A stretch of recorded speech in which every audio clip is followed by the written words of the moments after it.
Hi, and welcome to this meeting about the Surefoot Equine Stability Program. In light of the current events with the coronavirus, I thought this would be a really good slogan. Keep calm and do Surefoot. Since you can do Surefoot with your horse in any environment, it's a great way for you to still make a connection with your horse, improve your riding, improve your horse's balance and stability, and you don't need to be around other people to use your Surefoot pads. So tonight I'm going to go through a little bit of a slideshow talking about Surefoot and what I have been thinking about a lot, and in terms of just kind of how Surefoot is working. And I'm going to see. So the Surefoot Equine Stability Program is something that I came up with back in 2012. In May 2012, almost 8 years ago now, I put the first horse on a Surefoot pad and I timed it for 15 seconds. And that horse went from appearing to be lame to sound in literally 15 seconds.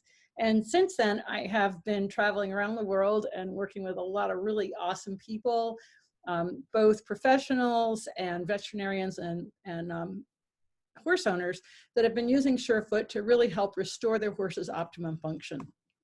So one of the key things to remember is that the hoof is a sensory organ. And what I've been really learning about a lot is the fact that this foot really has to report what's happening to that horse's balance back to that brain, and then the information has to get back down to the foot so the foot lands where it's going to keep the horse upright. When we start to think about just what an incredible miracle that organization is, that foot can meet the ground and land in such a way that it keeps the entire system up, including us when we're on their back, it's really quite incredible. I mean, it's just the more I do Surefoot and the more I think about this, the more I realize just what an amazing creature the horse is and how he's able to keep us upright and carry us through all kinds of terrain, through all kinds of environments, and safely and securely.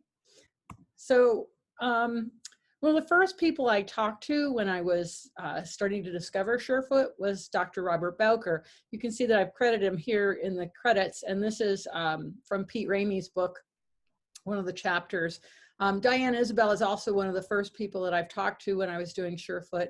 She's out in California, so shout out to Diane. And you know, the thing is that the foot is really rich with all kinds of sensory nerves. It's perceptive, mechanoreceptors, proprioceptors, nociceptors, and all of that's feeding back through the central nervous system back up to the brain. And you have these parasympathetic, sympathetic systems also. So the parasympathetic, sympathetic system is the autonomic nervous system. It's what recognizes fight and flight and also downregulates us.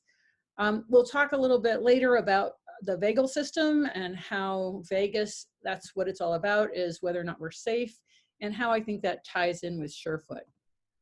So this is just a photo of the Surefoot hard pad. Hard pads are orange top, and this hoof is impressed into the pad. And I know it looks popped out, which is one of the most fascinating things about when we work with this particular pad, that there's this optical illusion and it really looks like that foot is popping out of the pad, but it's really impressed into the pad. And the thing to really notice about this picture, one of the things that's like really key, is that we see this very clear frog, very well defined, and we see contact with the pad quite evenly all the way around, and especially back here at the heel, which in many cases is not what I see when I use Surefoot. In talking to Dr. Robert Bowker, it becomes obvious that the back of the foot is super important. That's where there's a lot of nerve endings and cushioning that really needs to happen for that horse to be healthy. And when we compromise that connection of the frog to the ground and the development of the frog, we're really compromising much more than just the sensory system. We're also affecting the load. I'm hoping to have Dr. Bowker on a Zoom meeting one of these days so he can talk more about that. There's two really important types of nerve endings that are in the heel area. You have your Pacinian receptors, which are light pressure and vibration sensations. They're in the heel bulbs, and they're more deeply associated with foot pain. So the other one is Ruffini-like endings. They're slow adapting stretch receptors that respond to touch, and they're around the major nerves passing to the foot and within the dermal area of the sole and heel region. So I'll show you a picture of what that looks like in a moment. So these two receptors may be activated when the foot is on the ground or during high energy vibrations. I think it's really important to point out that horses are probably reading a lot more through their foot than we know about. My example is that I had a little quarter horse for a while, Andy. Some of you may know Andy because he was in a lot of my videos and in my books. And one day Andy was totally unconsolable. There wasn't anything I could do to make him feel better, and it lasted for several hours. And finally, he just stopped and he became himself again. And I found out later that afternoon that there had been an earthquake in Richmond, Virginia, which is about 3 hours away. So the only thing I can figure is that he was picking up the vibrations from the earth and he could feel that, and that was why he was so upset. So this idea of feeling energy vibrations, high energy vibrations through their foot is not a surprise to me, because it's obvious that the foot's a sensory organ. They need to be able to pick up what's happening with the surface they're walking on or running over, whether that's soft, hard, uneven, even, is loose, is going to shift, or in this case is going to recognize an earthquake. Of course, your horses in California, they're used to earthquakes, so they're not going to have the same kind of reaction as my little quarter horse here on the East Coast. So here's a picture from that book and that article by Bob. You can see here where these are the Ruffini receptors along the sole of the foot and the Pacinian receptors here at the back in the heel bulb area. And then there's some hair-like receptors. They actually, Bob points out quite a number of different receptors, but I wanted to kind of keep it a little bit simple tonight and just kind of mention these two. Sensory structures in the foot are activated by physical deformation of the nerve endings and don't necessarily require conscious perception to respond immediately to stimuli. So what does he mean by that? When the foot hits the ground, you're going to get deformation. So here in this is the cross section of the back of the foot. Here you can see where the frog is. And as the foot lands, it's going to stretch a little bit or spread a little bit. And that spreading is going to activate those nerve endings. And so that physical deformation or change of shape in the foot is what's activating the nerves. And what he means by doesn't require conscious perception, it's not like the horse is thinking about his foot landing all the time. Just like you're not thinking about how your foot is landing when you're walking and busy doing something else. But that foot is going to respond, and those receptors are going to be stimulated, and they're going to send information up to the brain. So the horse perceives his environment through the sensory structures in the foot, which are activated by physical deformation of the nerve endings and don't necessarily require conscious perception to respond immediately to stimuli. I think this is important because with Surefoot, the first couple of times you put a horse's foot on the pad, he doesn't necessarily notice, or especially the first time I've seen many horses where I've put their foot on a pad, and then it's not until they go to move off or after they've moved off, they're kind of look back and go, what was that? So they can be standing on that pad and it can be affecting them through the nervous system, and they're not actually consciously aware of it at first.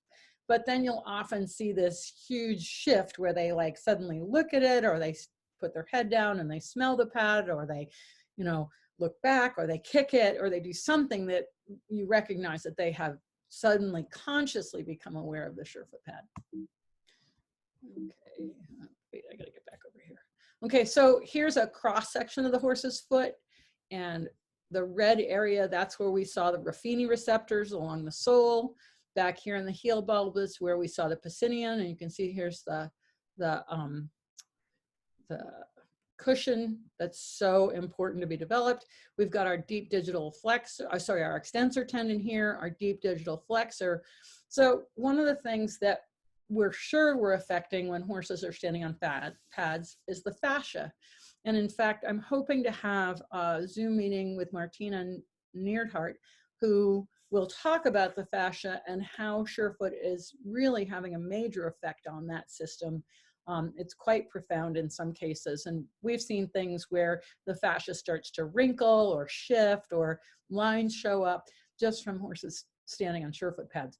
So Surefoot can be incredibly profound in terms of how it's affecting all these different systems, including the fascia. And so we know that there's a connection there just looking at what's going on with the tendons coming into the foot.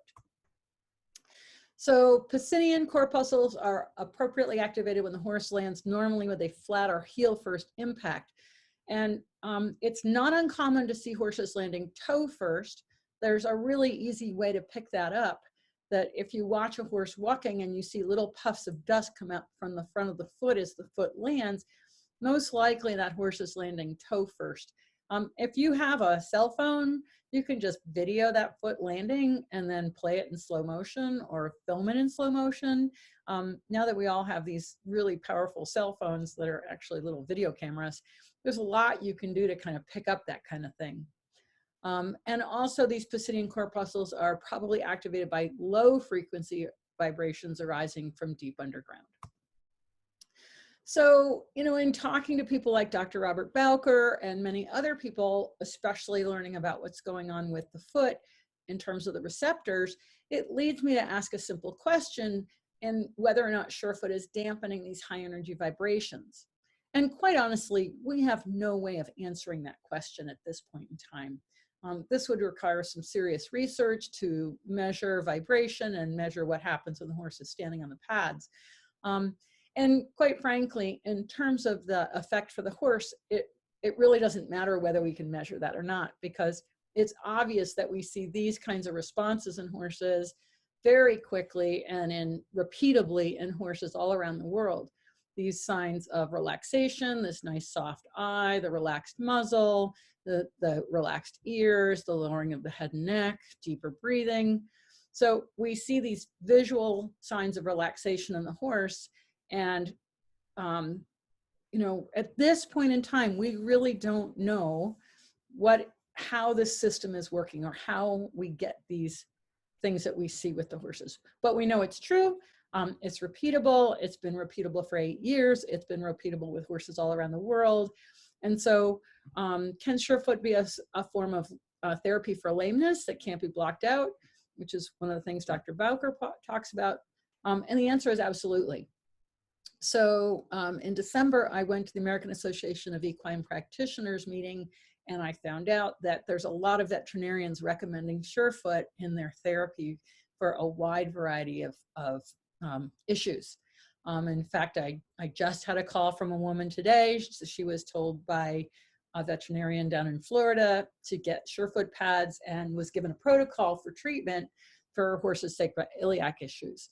So it's really, really actually quite wonderful to see that the veterinary world is embracing Surefoot and recognizing the value that it has for horses and how it can help so many horses. And I have to give a shout out to Dr. Sherry Johnson. She's been at CSU, and recently she was at Rood and Riddle doing a lecture about using Surefoot with neurologic horses. And whenever someone contacts me and says, you know, I have a neurologic horse, what should I use? Of course, my first statement is, have you called your vet?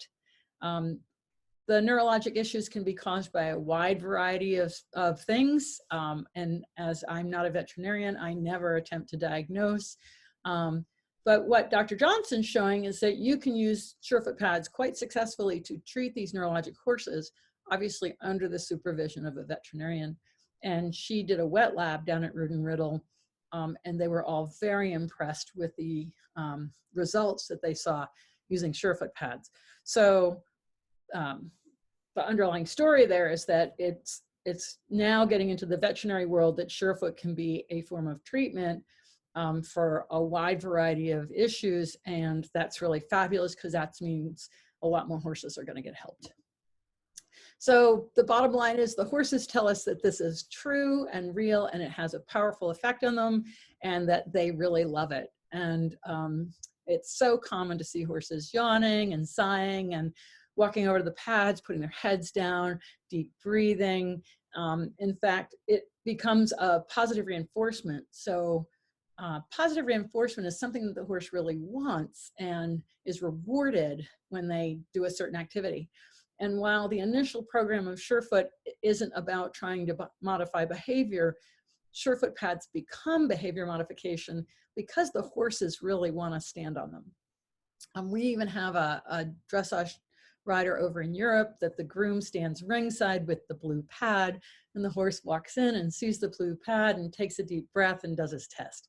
So the horses, once they recognize the pads bring comfort, they don't even need to stand on them to start getting all of those benefits that we see with horses standing on Surefoot pads. This horse was very early on in the process. I think this was 2014. I was probably doing this for about 2 years. I still talk about Moonpie. She was one of the most amazing changes that we saw in the shortest period of time. We used her for the first video that I made about Surefoot, and we filmed for about 40 minutes. And we started out, she'd never seen Surefoot pads before. We started out with one pad, and in the before, this picture on the left, the rider wouldn't even attempt the canter to the right because she was consistently twisting her head like this when she was tracking right. Now, she'd been treated for Lyme disease, but this was the result in her movement pattern after treatment. And so the 40-minute session was just standing on pads, going for a walk, come back, stand on pads. We added 2 pads. We wound up with 4 pads, which is not necessary, but in this case, she was totally happy and very interested in having a pad under each foot.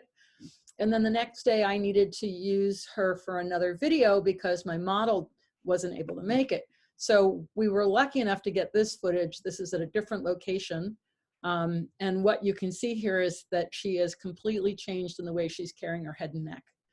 In fact, from that one 40-minute session, Moonpie totally changed. The rider was willing to walk, trot, and canter both directions. Moonpie was perfect. She then went on to be a school horse at a riding school. She never saw another Surefoot pad, and she never went back to this pattern. So we have absolutely seen horses change in as little as one session and maintain that change. But of course, the horses really enjoy standing on Surefoot pads. So it's not like you do this one-off and never do it again, because actually the horses find the pads really comforting and they want to be on them. So this slide is just simply to show you how much change is possible in one session. So again, here is another horse that we filmed on that first day. He was diagnosed with Navicular. This is how he was traveling in the beginning, with his head up and his back hollow. And then this was actually during the session, how he totally changed and lifted his back and lengthened his head and neck forward down. And here's Moonpie in the canter before, and you can see that she's quite hollow. And afterwards, she's much more round and deeply engaged. And the rider's doing things that I asked her to do, like put her hand on her back or on the back of the saddle. So she was doing things I was asking for the second video, which had nothing to do with helping the horse. But we can see that there's a huge change in the way Moonpie's going. We didn't get any footage of her cantering to the right that we could compare because we didn't have a before cantering to the right. We actually never did it. So we only have the canter to the left as the before and after. So this is a little video. This horse here, you can see he has severe arthritis. You can see that nice little bump there on his knee. And he's standing on a hard pad. It's the firmest pad that we have. And I'll just play that video again. You can see how we have licking and chewing, eye blinking, deep eye blinking, soft ears, tiny little bit of sway. And these are all very common responses that we see when using the Surefoot pads. So this horse here, I actually spent most of the time during that lesson, it was about 45 minutes, putting him on different pads, and he continued to show this deep level of relaxation. And the owner was thrilled because he's an older horse. He's not going to get rid of that bump on his knee, but anything we can do to make him more comfortable is going to prolong his usability. And of course, we want to make our horses more comfortable as they get older. So the visible signs of relaxation that we see happens in minutes. Head lowering, that's really common. Grazing, oftentimes the horses will start nuzzling or looking for food or drop their necks down and as if they're grazing, even though there's no grass anywhere in sight. They really start to explore movement and they rock and sway. And we see this profound and deep relaxation. Now, if you haven't watched the Zoom meeting I did with Dr. Stephen Peters last week, I highly recommend that you go watch that. It's posted on the Surefoot page, and it's posted on the fans page, and it's also on my YouTube channel, both on Murdoch Method and Surefoot. Dr. Peters and I had a great conversation about some of the neurochemicals that are released in the brain, and just a really nice introduction. He called it Brain 101, Equine Brain 101. So a really nice introduction to how the horse's brain works. And we're going to continue those conversations and maybe see if we can't get to some discussion about what he thinks may be happening when they're on Surefoot pads. Here's another little horse. This is actually a hard pad, even though it's yellow. And you can see again the eye blinking and the little sway and that little head nod. And I'll just back that up again. This is very common to see this little twitches that you see in the head and neck, the upper neck. And I'll just, yeah, you can see when I play it back. We'll just let it roll again here. But you can see just a little, she does a little sway, little eye blinks, little twitching. You see the muzzle. These are all super common signs. And in people, they watch the person's facial expression after they've had a head trauma or a stroke to see how functional the brain is.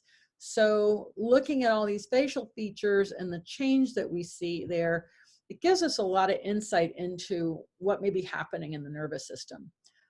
There's been a lot of studies lately looking at the facial muscles of the horse and defining them in terms of expression. When I looked at that list, I didn't see anything that mentioned sleepy or relaxed. But clearly, this is the very common pattern that we see with Surefoot, is the ears softly angled, sometimes a little bit back, listening, the really soft eye, the relaxation and the deeper breathing in the nose, the little twitching and swaying.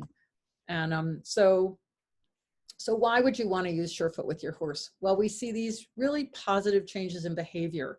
And these changes can stick. In other words, it's not that you have to constantly repeat using Surefoot pads, but we've seen positive changes in behavior. And again, in as little as one session. A very common change in behavior is for the farrier. So one day my equine dentist was working on my horse Al, and she was like, you know those Surefoot pads that you have? Well, I had a client and she told me about how her horse had to be tranquilized for the farrier, and they used the Surefoot pads, like they did like 2 sessions, and he doesn't have to be tranquilized anymore. So that's just a really huge positive change in behavior, because when the horse is uncomfortable for the farrier, everyone is at risk. The farrier, the horse, and the handler are all at risk, because when the horse feels painful and uncomfortable, he reacts in the only ways that he can, which is to protest about standing there with his foot off the ground. So if we can make those horses more comfortable and have that positive behavior change, it's not only going to make it more pleasant, the farrier is going to do a better job, the horse is going to be more relaxed, you're not going to be anxious that someone's going to get hurt, and it's just better for everyone. The other thing that we see is this improvement in posture. So as the horses discover their own balance and they explore that standing on Surefoot pads, we see marked improvement in posture and, of course, movement. So I have a number of dressage trainers now that are using Surefoot pads in their training process. They'll bring the horse out into the arena. The pads are in the corner of the arena. They put the horse on the pads in a variety of patterns and different lengths of time, and then they go ahead and train. And the horses are more relaxed. They're going to learn better when they're more relaxed. It's going to improve their performance, and you can take them to the horse show and use them in the stall once your horse is used to the pads. Greater confidence. So I think the confidence comes from being more secure and more grounded. When that foot is meeting the ground in a more secure way because it's making a better connection, that horse is more confident and he can cope with his environment and just assess and evaluate rather than reacting. And this one actually is one of my favorite things, is that there's a deeper relationship with the owner or the person that's using Surefoot with the horse. So even if you're in a school horse setting and it's not your horse, that horse is going to recognize that you're the one who brought him those Surefoot pads and gave him more comfort. when I'm doing clinics or riding workshops, I use the pad so that the horses will stand quietly for me, because I have to be able to reach the rider and put my hands on the rider to help them. And so if I just start with the Surefoot pads and do maybe 5 minutes, what I find is that the horses connect with me, and they decide that I'm safe and that I'm a friend and that they want to be with me. And so that that kind of deeper relationship you can have with your own horse using Surefoot. The relaxation in any environment, this is huge. So last fall, if you don't know who Sharon Wilsey is, I suggest you check out Horse Speak. I want to have her on the Zoom program one of these days. I went to see her. She was doing a workshop in Virginia, and there was a horse there that they trailered down from Pennsylvania, and this horse was really upset. He was in a pen next to the golf course. They were having a golf tournament, and they were constantly hitting golf balls, which was freaking him out, and he had ridden down in the trailer really poorly.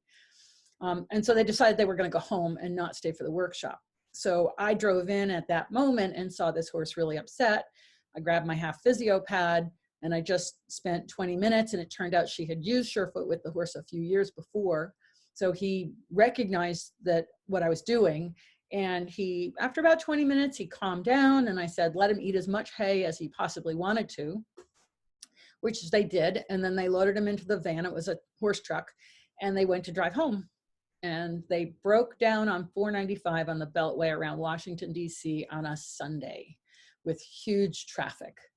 And so they had a flat tire. I was talking to them on the phone because I'm from Northern Virginia, was trying to help. I was really worried they might have to take the horse off the trailer. And then how would they get it back on? And, you know, I told them absolutely don't unload on 495.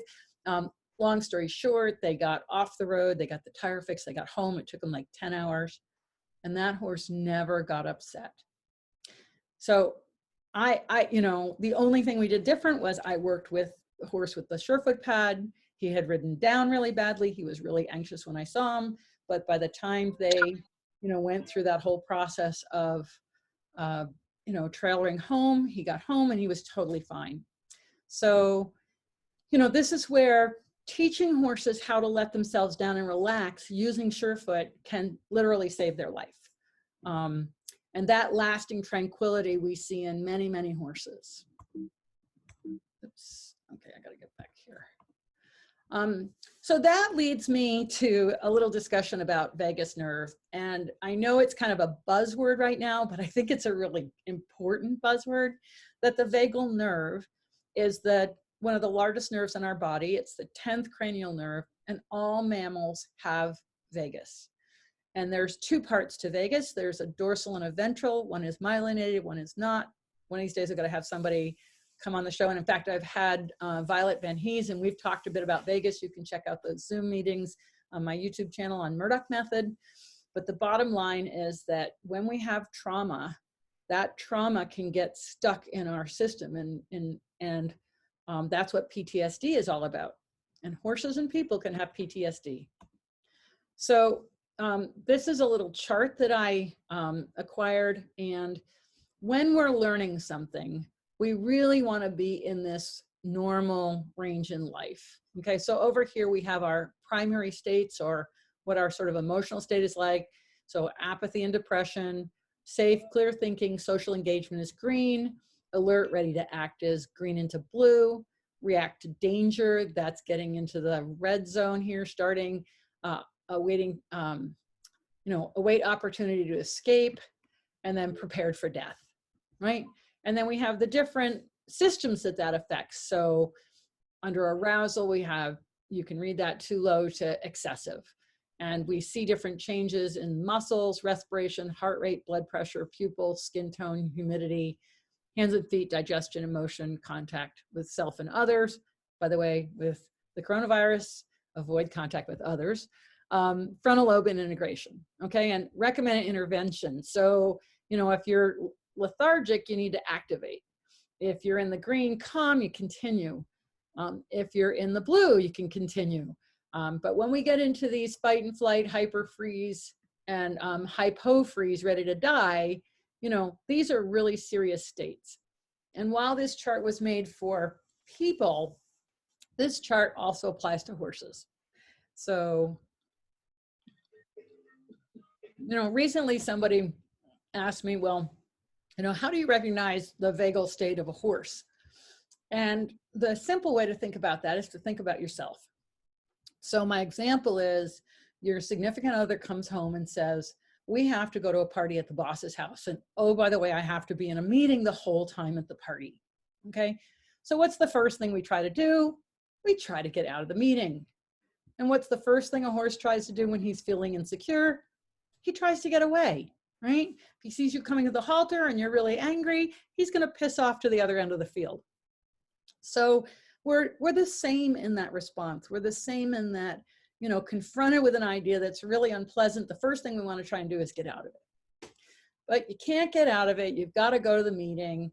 And so you get your heels on, you put on your makeup, you get your dress on, and you go to the party and you walk in. And the first thing you do, because your husband just left, is you look at your watch and go, I could get out of here in 5 minutes. I could just buzz around the room, say hello to the people I need to, and then catch Uber and go home. So when we bring a horse into a strange arena, what's the first thing he wants to do? He wants to leave, especially if there's been any kind of experience in an arena that's been unpleasant. And so, we're the same. We go to that meeting, that party, and we really don't want to be there, and we want to leave, and we're looking at our watch. Okay, 5 minutes. I can do this for 5 minutes, and then I have to get out of here. Okay. And the next thing we do is we check for the exits, right? Okay, there's a door over there. There's a door over there. We look for the exits, and how can we get out? And that's what the horse does. He looks for the exits. He looks for the escape routes, right? And then we grab him by the head and we drag him back into the middle of the arena and we tell him he has to stay there. Now, what we do when we go into that party is we go to the bar and we get a drink. But we don't allow the horses to do that, right? We don't give them, here's a vodka, right? But we have a drink, we relax a little bit, it calms us down, it kind of takes away the edge, we can hang out at the party, right? And the next thing you do is you look around and you see, who do I know? Well, what does the horse do? He instantly looks around and goes, is there another horse in the arena? Oh, there's another horse. I want to be with that horse. So I want to be with my friends. So he flocks. And what do? We look for the one person in the arena that we've seen at a horse show 2 years ago. And we walk up and go, didn't I meet you at a horse show? Don't you have a horse? And we start that conversation because we want to flock to people of like ilk. We want to flock to people that we know, that we feel safe with, that we feel comfortable with. And then, of course, the next thing we do, we go to the food table and we graze. And what do we not let our horses do? We don't let them graze. But the horse is trying to self-medicate with grazing. So if we took him out of the trailer and we let him put his head down and we let him graze for 10 minutes, even if he's snatching at the grass, he's trying to self-medicate and get himself back into the calm zone by grazing. And we do exactly the same thing. We go to the dinner snack table and we say, oh, look, they got snacks I really like, right? And we just start grazing, have our drink, chat with our horsey friends, and then look at our watch and wonder when we can leave, right? And then some of us get so uncomfortable that we turn into the class clown. And I still remember the kid in 8th grade that put ink down my yellow blouse, right? And that kid was actually crying out for help because the class clown really isn't okay. And what they do is they fool around. And what do horses do? Nervous horses fool around. And we tell them that they're just being buttheads and they're being bad and they're not respectful and they shouldn't do that. And we chase them backward. But we don't give them the very thing they need the most, a sense of safety. And that's what vagus is looking for. And so the next time your horse starts fooling around, if you just think about what it's like when you're anxious or somebody asks you to talk in front of a crowd and you start messing around, or maybe you do the next thing, you freeze. And horses freeze all the time. In fact, there's a lot of horses out there that are in some state of freeze that Robin Hood coined the term slush, that they're just kind of going through the motions, but they're not engaged, they're not interacting, they're just in this kind of over here, they're low, they're a little bit apathetic, they don't want to move, they're kind of slack, they're expressionless, and they're in a state of slush or freeze. Full freeze is the horse that just locks up and can't get in the trailer, okay? But there's a lot of horses that are going through the motions that are in a state of freeze. And then, of course, your hyper freeze and your hypo freeze. Hypo freeze, that's your prepare to die. that's when we finally give up. So next time that you're, wondering about your horse and how your horse is reacting to things, just think about how you would react if you're in a strange environment at a dinner party and you don't feel comfortable. You're going to go through a lot of these exact same things because we have the exact same system, the vagal system, that wants to answer one question. Oops, let me get back over here. Okay. Yep. And that question is whether or not I feel safe. So this horse here, all right, put you guys, I don't know. Anyway, got you over there. I'll just put you over there. This horse here was a really interesting horse. This was down in Costa Rica 2 years ago. And he had been trained in the very traditional way to, what do they call it? To basically kind of dance. And they had never seen this horse yawn in 2 years. And so I worked with him in the round pen. So I wanted him loose and free. And he didn't even stand on the pad. Oops, don't mute that. Where's my sound? Oh, there it is. He just touched the pad with his foot and yawned like crazy. I'll play that again. So he never even stood on that pad before this happened. And then he just yawned like crazy. This is a really extreme response. This is, oh, I just saw that. You cannot see the example picture. Okay. But he basically just stroked his foot over that pad and then yawned like crazy. And by the end of that session, I could put pads under the both front feet and the right hind, but not under the left hind. And then the next day, he was totally fine with under any pad. And that horse, he's really, really fun because I saw him again this January. I was just back down there in Costa Rica, and he totally remembered me, and he totally remembered the pads, and he's just a really, really cool horse. I have some other video of another horse in Costa Rica that I'll show you in a minute. So the polyvagal theory, Stephen Porges has brought forward this theory that specifies two functionally distinct branches of vagus nerve. And it serves to identify the relationship between visceral experiences or gut experiences and the vagus nerve's parasympathetic control of heart, lungs, and digestive tract. So, when you think about like having to do a talk in front of a bunch of people and you feel your gut tighten up and suddenly your heart's pounding and you're like panting, that's vagus, right? No, come back. There we go. Whoop. I'll just see if I can back up here. So this is Sarah Schlotz. I can't see it at the top there, but Sarah Schlott was presenting at the International Society for Equitation Science. She won the poster session, which was super cool. And like she did this little chart here about, safe and then kind of not so okay and then definitely not. So I'm actually hoping to have her on as a guest also, but it's this thing about safety and danger, right? And that's really the key. So our nervous system is always scanning our environment to make sure we're safe. And even if you don't notice it, you're always scanning the environment. So right now with the coronavirus, we're all walking around thinking, does he have it? Does she have it? Am I going to catch it? And so our nervous system's in this heightened state of awareness, and we're all a little bit tweaky and a little bit panicky about whether or not we're safe. And that's vagus, right? Because that's its biggest question is, am I safe? And if the answer is no, you're not going to learn very well. If the answer is no, you're not going to be able to process very well. You're going to do stressy things like wiping out all the toilet paper in the grocery stores right now. All around the country, there's no toilet paper. And guess what? This virus does not affect us in that way. So we've wiped out the toilet paper, but the poor little person that, couldn't get to the grocery store is now going to go and find out there's no toilet paper and a lot of other things because we're all panicking about whether or not we're safe with the coronavirus. And while I'm not here to tell you how to run your life, I am telling you that vagus is in operation in full throat right now, freaking out about this. And the best thing we can do is take a deep breath, and recognize that there are precautions that we can take and not to get overwhelmed by it. But of course, that's what, we all feel this sense of not safe, okay?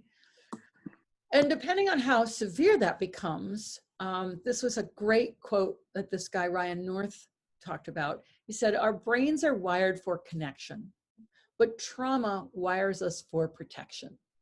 And so we're wired as social beings. We want to be in social gatherings. We want to go to our baseball and our football games and our basketball games, and we want to go to our horse events because we are social. And right now, we're wiring for protection because everybody's afraid that they're going to catch the virus just by being near someone. And while we'll all probably get over it because this thing is going to run its course, those people with PTSD don't get over it. And their brains rewire for protection. And so they're constantly looking at life from that perspective. And that's why healthy relationships are difficult for wounded people and also for wounded horses. So if any of you have a horse that's been through a trauma, whether that's, perhaps a thoroughbred off the track or a Mustang, you have to recognize that they are now wired for protection instead of connection. And how can we help them? Well, of course, using Surefoot pads, because that helps rewire them for connection, right? Surefoot creates trust between horses and humans. And this is something that it's not just me, and that was my big question when I started, was, am I seeing these changes because of my skills and training? Or is this really something that's happening that anybody can do with their horse? And the fact is that anybody can develop that trust with their horse using Surefoot, which is just one of the most amazing things I think about it. Oops. Let's see. Okay. So the fight and flight sympathetic response, and this is taking us into my next little topic here, right? We've talked about vagus, but the next thing is talking about this fight and flight sympathetic response. So there's a vagal piece that's involved, but they found something really interesting recently, that researchers have found in mice and humans that almost immediately after the brain recognizes danger, it instructs the skeleton to flood the bloodstream with bone-derived hormone oxytocin, which is needed to turn on the flight and fight response. And so what does that mean? That means when those horses, brace against the ground, they're actually triggering the sympathetic response. Now there's a vagal component, right? But the key here is that this is happening in the bones as opposed to what we commonly think about the adrenal glands. Now, yes, adrenals are involved, and yes, they produce cortisol, but this recent research is finding that in people, there are also oxytocin surges when they're subject to stress or public speaking or cross-examination. So people and horses, they're talking about animals, but we're all mammals, get these surges in oxytocin that create stress, okay? And when oxytocin levels increased, heart rate, body temperature, and blood glucose levels in mice also rose as the fight and flight response kicked in. So one of the things when I'm doing Surefoot is I'm not just simply picking up their foot to pick up their foot. When I go to pick up a horse's foot, I'm feeling whether or not, A, they want to lift it. And a lot of horses, sometimes they don't. So I just go to another foot and see if they want to lift that one. B, when they lift up their foot, is it heavy, light? Do they brace it forward? Do they pull it back? Do they tense their shoulder? Do they slam their foot down? What happens when I pick up that foot?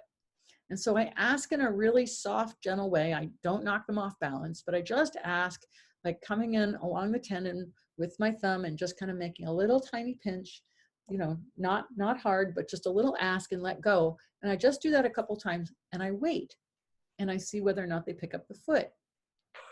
Because if they can't, if that leg is braced to the ground, then we already know that they're kicking in some of the oxytocin and instigating the flight response based on this research, okay? And the findings may also explain why animals, and this is really interesting, without adrenal glands and adrenally insufficient patients with no means of producing adrenaline or other adrenal hormones can develop an acute stress response. In other words, they're saying that even if you don't have adrenal glands, you can have a stress response because of this process happening at the bone level. And so when we put a horse on Surefoot pads, one of the things that I notice is that pretty soon they're picking up their feet for me. They get lighter and easier.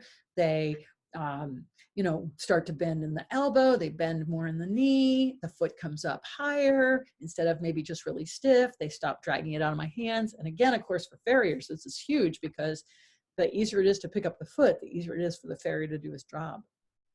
And so are we, more questions, are we in some way affecting this whole bone response for the sympathetic nervous system in a positive way that's calming the system down? Okay, so here's Bob. This was in Canada at Robin Hood's place at the Icelandic Horse Farm last July. And Bob was a thoroughbred off the track. He raced for 8 years. And you can still see that he's still a bit hollow there. And he's at this point, he's standing on a soft pad.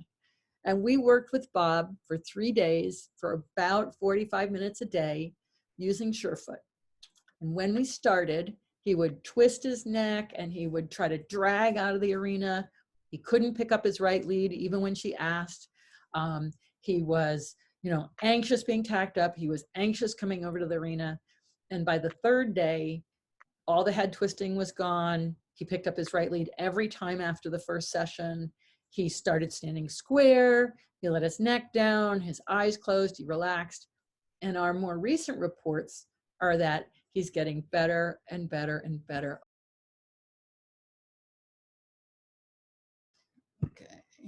Okay, so if the bones are triggering the fight and flight response, Surefoot can most likely help downregulate fight and flight because we're seeing those changes. We're seeing the horse soften. We're seeing the way he picks up the leg softer. And again, we don't have any research right now, but that's starting to come. So I'm really excited about some of the things coming down the road in the future. We've got a couple of universities now that are interested in doing some studies on different kinds of things. And we certainly, like I said, have the veterinary world starting to recognize the advantage of using Surefoot pads in rehabilitation. Okay, so here's a little video. We're back in Costa Rica. I hope you all can see this. This is a rather extreme version. This horse has been on pads before. This is not his first time, and he really, really enjoys them. And so he's on 4 pads. It's not necessary for horses to get on all 4 pads, but he really likes the pads. And if you watch, you're going to see him really start to sway. So the rider is trying to sit as quietly as possible. And I forgot his name. Anyway, I saw him again this year and again, saying he was my superstar for demonstrating Surefoot. But he just is exploring, and you can see he goes way over, right? Then that little head twitch, right? Comes back, right? Goes way over. You can watch how his chest is doing all kinds of things. So, and this little other guy, Sergeant Blue, he's just going to hang out there, right? He's not really swaying at all. He's in a bit of a braced position, but he's enjoying standing on his pads. And this guy, we had to make sure Jen didn't get seasick because he sways so much. In terms of how much he sways.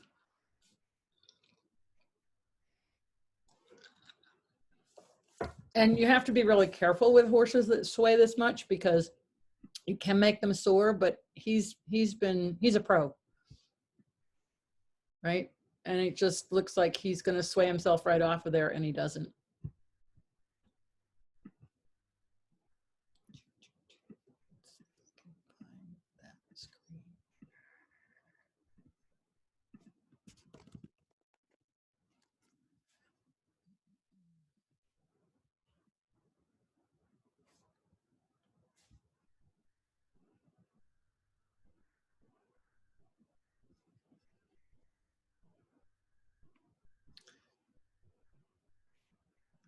All right.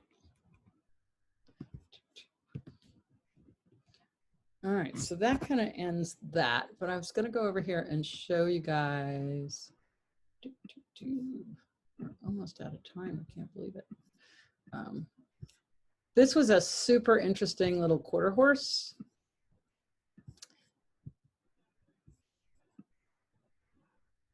And when we started with her, you can see how she was standing like really close, like here's the point of her shoulder and her feet are really underneath her. And we could see how she was really heavily loading one part of her foot. And I can show you the picture of her foot. Oh, good now, good, yay. Okay, and then here,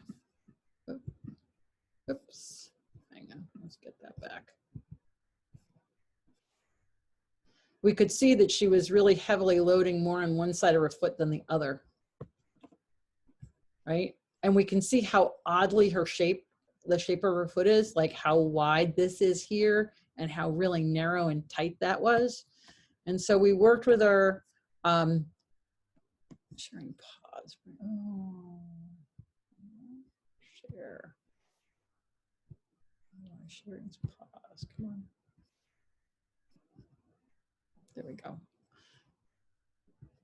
Okay, so we worked with her and had her go for a walk, come back, repeat, right? Here's her other front foot, right? You can see how her head is so organized over that foot. Okay, just another little video. And if you look at her chest, you can see how the chest is low, right, high, left. Sometimes you'll see it, you'll put a pad underneath the horse's foot and it'll be totally level. Other times you'll see this happen. It can be different on each front leg. Okay, and then we looked at this foot. Oh, come back. Okay, and again, we could see a lot of pressure here and not so much pressure there on the outside. So if you think of the hoof as 12 o'clock toward the toe, 6 to the heel, and then 3 and 9, you can see how over here it's lighter and here it's definitely heavier. And it's not just the dirt. So there, this one is, she's off of it a bit, but again, you see that really odd pattern of narrow and wide. This is a little bit more even, but a lot of pressure. So we worked with her for about an hour, right? Now we've done, this is the hard pad flipped over and we did that under each front foot. Okay, little video. And here you can see that her chest is actually pretty even and she's looking over to the right. Okay, this horse rotates her rib cage and notice that the rider's feet are unlevel because that's what she'd do. She'd rotate her rib cage down right and she'd rotate it down right no matter which way she turned her head. So that was kind of interesting. And then I'll just go forward here. Because what we did was we looked at her feet again, and now what we see, remember that right front, how oddly shaped it was? Well, it's starting to get a lot more even. In fact, they're both starting to get more even. So this was just during the session. Then we put her on hard slants behind, hard pads in front. Okay, she checked it out. I filmed her moving. And then I double stacked her on the right front because that was the side that she would drop her rib cage down on. And you can still see when she moves her head around, watch that chest line. See, there's, it's low left, but when she first moved her head, it went low right, right? So now she's looking right and this side's actually come up.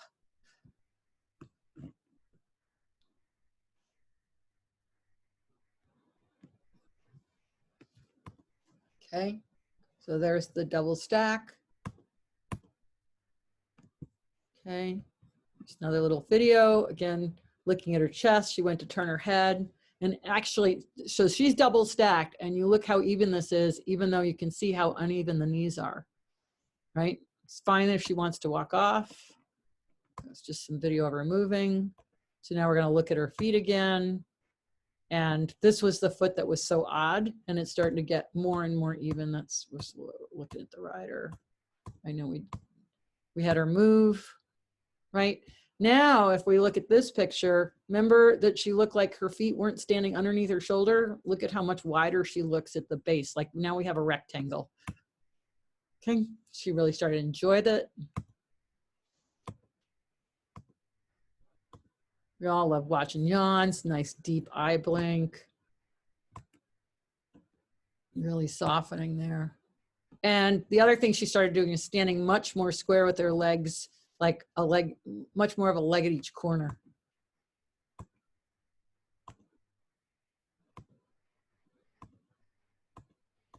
Okay, and then we looked at the pads again. Okay, and now we can see on this one, okay, yeah, there's a little tiny bit more pressure here, but look at how much more even that foot is. This is the left front, right? And we can see we've got nice contact back here at the back.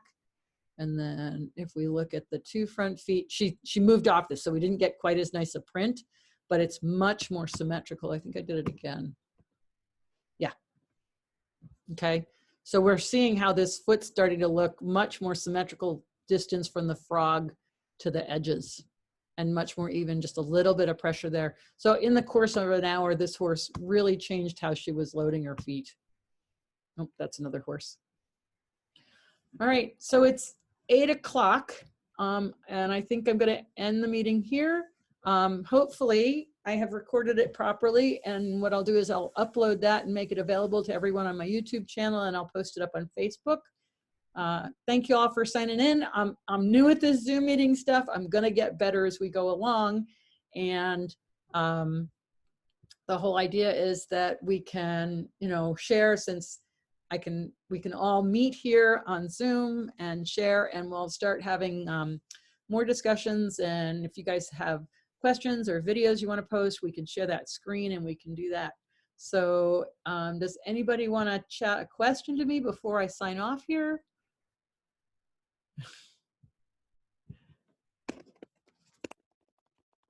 All right. Okay, so I'll see you next time. And like I said, we'll get better at the technology each time we do this. Bye.